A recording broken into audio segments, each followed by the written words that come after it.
Ci sono già appunto questi 19 progetti di legge che nei prossimi giorni noi assegneremo alle commissioni, però quello più urgente è quello che oggi la Giunta ha approvato nella propria seduta, è quello di stanziare ulteriori 3 milioni di euro per il tornado della settimana scorsa in Riviera del Brenta, quindi quello va a priorità, avrà una convocazione di commissione già questa settimana e probabilmente una convocazione in Consiglio già la prossima settimana, perché dobbiamo essere celeri e dare una mano appunto alle amministrazioni comunali e a chi ha avuto dei danni per essere intanto vicini nella prima emergenza, quindi quello ha la priorità su tutti.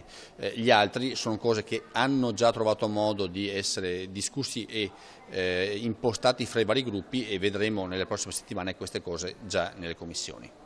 Allora, questo è un progetto di legge depositato, è un progetto di legge da Presidente del Consiglio regionale che mi auguro venga approvato, ma mi auguro venga usato molto poco, anche perché appunto